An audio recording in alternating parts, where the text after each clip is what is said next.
receipt, and therefore all the associated tax that, the tax that is associated with that. The sad aspect of it is that, and on this particular issue, the IFS was very particular about it, when the 2015 budget was tabled, and the government used a price of $99.38 to the barrel at a time when the crude oil price, had started falling as far back as July 2015, before the government made the budget. But the government went ahead, and there was prediction that it will fall to below, 60%. But the government went ahead and made use an estimate of 99. So in the end, what we saw that, in March, 2015, the government minister had to go back and ask for price adjustment. So we were of the view that, as a country, we have put together, a price risk management mechanism, which we simply call the hedging. We had hedged against the prices of our exports and the prices of imports of crude oil, that we use and export. But somehow, when the new government came, that, hedging program was abandoned. And when we questioned, we were told that, they were reviewing the program and that, they've gone to cabinet to resume the hedging program. But as of today, we have not seen anything. Imagine the government had even hedged at that point at $60 to a barrel. Now that the price fell to under $30 to a barrel, we could have seen the profits that we would have gained to sort of support our revenue. But nothing of that was done. Let's look at when he presented the full 2015 fiscal year and the bit on revenue. He made mention of the fact that services seem to have brought in a lot of revenue in that year. Is that such a bad thing? Well, services, it's not just a bad thing. If, in fact, the taxes on the services does not discourage, work. It does not discourage people, putting in more work and therefore getting more income, which will be seen to be taxed. But if you look at the budget itself, taxes on income and property, that's personal income tax, company tax, and those things, has been revised downwards by 713 million, to 11.3 billion. And that has been compensated for by the increase in taxes on domestic goods and services, which has now been revised upwards by 792 billion. So the drop in personal income taxes has been compensated for by the increase in the taxes on domestic. But strangely enough, non-tax revenue. But wait, does that make any sense? Because if you decrease tax on personal income, corporate income, and all that, just so you can give some more purchasing power, and then you turn around and the very same thing I would want to buy, which is goods and services, you increase taxes on it and then it's pushed to the consumer, which means that still, although you have given the consumer more purchasing power, the consumer still needs more money to be able to buy the services or the goods, which are now very expensive. The government has done nothing, would you say? Yeah, in fact, yes. But you see, the advantage of the government is that, personal income tax is very visible. At the end of the month, you get your money and you are told that you have paid a tax and so. Whereas the taxes on goods and services are not so visible. If you go to shop, you go there and you see the price of the commodity, you pick it up and you pay. But the price will keep going up. Yeah, the price will keep going. But what I'm saying that how many people take time to find out that the price that has gone up by, say, it was 10 cedis, now is 12 cedis. The increase in 2 cedis, how much of that is attributable to tax increase? Do you do that? So in a way, it's... So government is counting on the mirage. The mirage that you go to the store and, the price is there. You just... Well, if you like, what do you call the smart taxes and I guess so. Because those ones, the taxes on goods and services, unless they become too vicious, will not elicit a resentment, from the population, from the citizens and so. Whereas income tax is visible. Everybody, I see it, and therefore, if you don't manage it properly, it can get out of hand. Can we call our economy a service-based one and then grow it? Well, we can't grow the services sector at the expense of the other sectors, because Ghana is fundamentally an agricultural sector.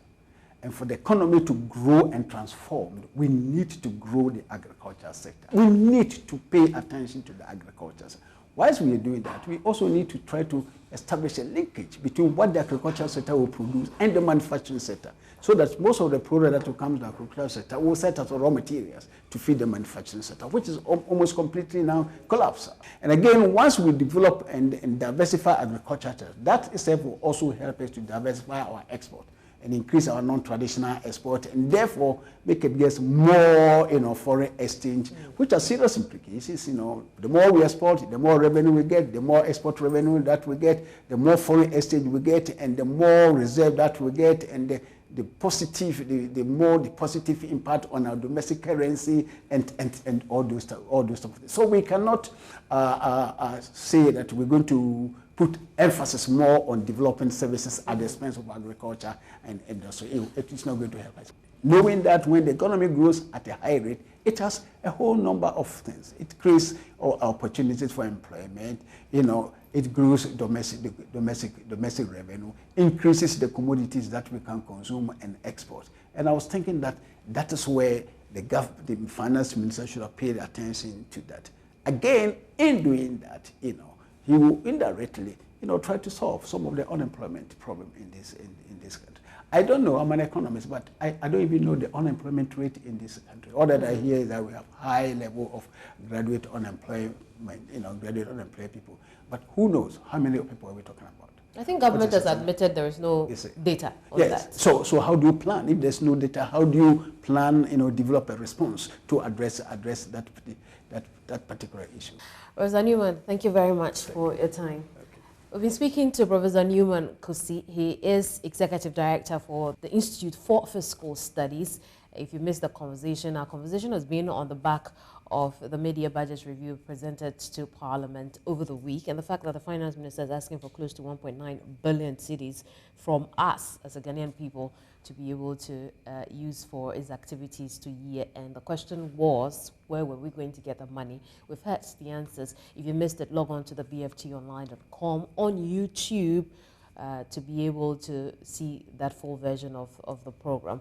But this is business time. Still to come, there is the investment tips for the week. There is also the commodities and forex market news or activities that happened over the week. You don't want to miss that. Don't go away.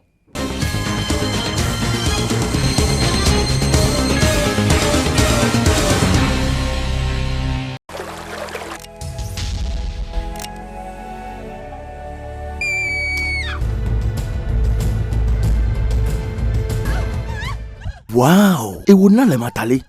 Ejebing. How much chile? Nalem clothing, just great for all occasions. It makes for a good outfit to church or the mosque. Marriage ceremonies. For the confidence of good looks, it's got to be Nalem. Nalem, the confident edge.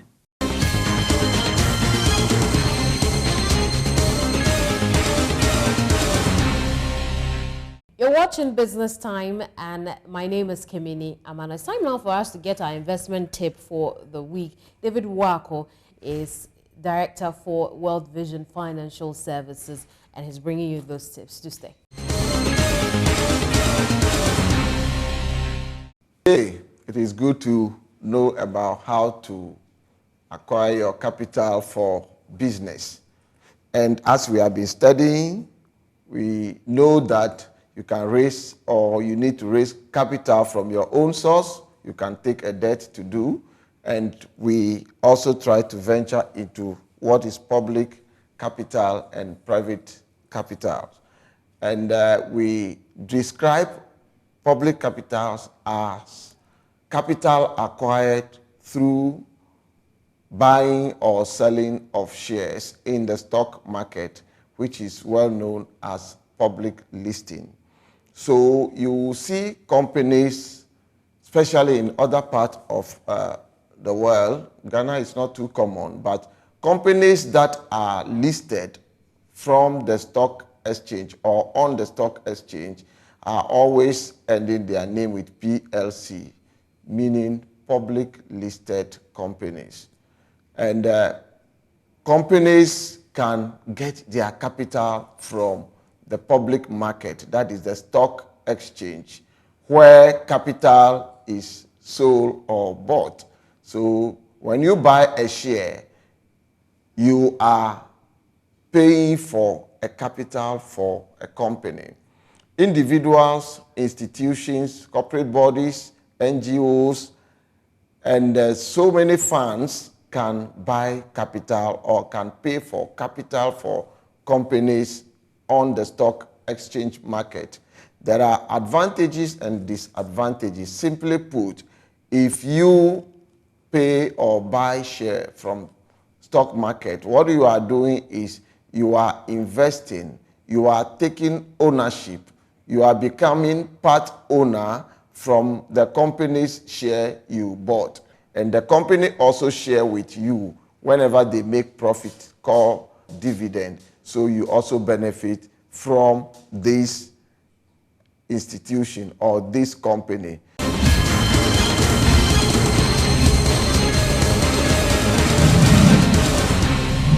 So there you have it, your investment tip for the week ahead. Next week, we'll bring you some fresh tips.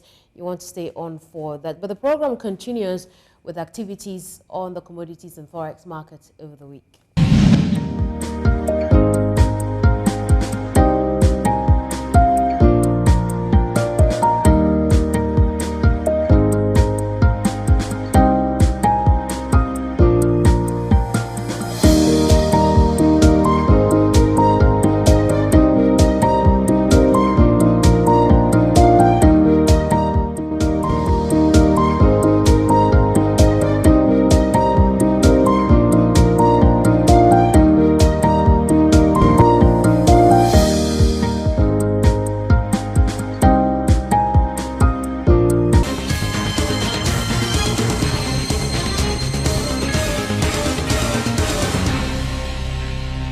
I hope you picked up your pointers for the week ahead as far as commodities and forex market activities are concerned.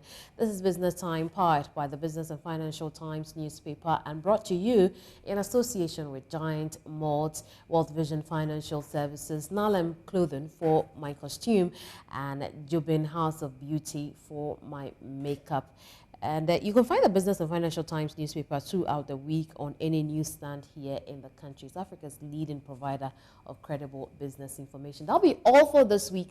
We'll see you same time next week right here. This is Business Time, and my name is Kemini Amano.